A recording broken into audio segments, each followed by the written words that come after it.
শুভেচ্ছা অভিনন্দন। আজকের এই ভিডিওতে সবাইকে আমন্ত্রণ। শীতকাল চলে আসছে।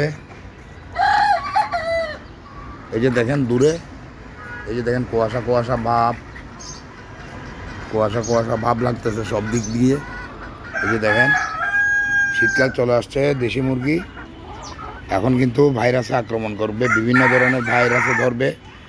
বিশেষ করে প্রথমে ধরবে ঠান্ডা, এর থেকে রানীক্ষেত, গাম্বুরো, বিভিন্ন রোগের ভাইরাসে আক্রমণ করে ফেলবে। সেই জন্য আপনাদেরকে কি করতে হবে,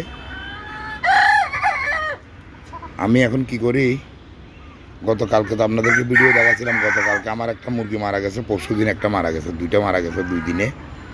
তো আপনারা এখন থেকে আমি যেটা করতেছি, মাইক্রোনিট এবং রেনামক্স আর সাথে রানামাইসিন দিছি, দিয়ে এই 3 দিন খাওয়াবো, না হলে 5 দিন।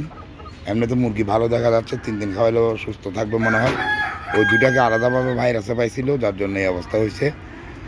তো এই মাইক্রোনিট, রেনামাইসিন এবং রেনামক্স এই 3টা দিয়ে, ওখানে প্যাকেটের মধ্যে লেখা আছে কতটুকু দিতে হবে। আপনারাও চাইলে ইচ্ছে করলে দিতে পারেন। আমি এভাবে দিছি, দেখা যাক এই ঠান্ডা প্রথমে ধরছে যেহেতু, ওইটা কাটিয়ে ওঠার জন্য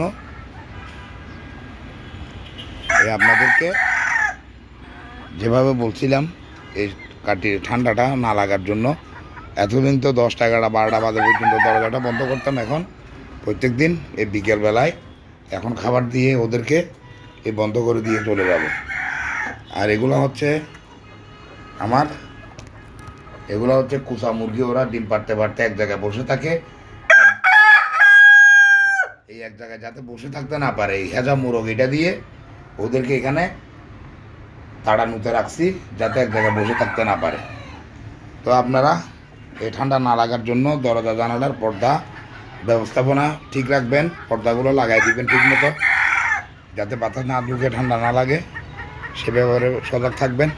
আর এই ওষুধগুলো দিবেন, যাই বলছি সেভাবে পারলে খাওয়াইবেন। ঠিক আছে, আপনারা সবাই আমার চ্যানেলটাকে সাবস্ক্রাইব করবেন, ফেসবুকে ফলো দিবেন, লাইক করবেন, শেয়ার করে সবাইকে দেখার সুযোগ করে দিবেন। খোদা হাফেজ, আসসালামু আলাইকুম।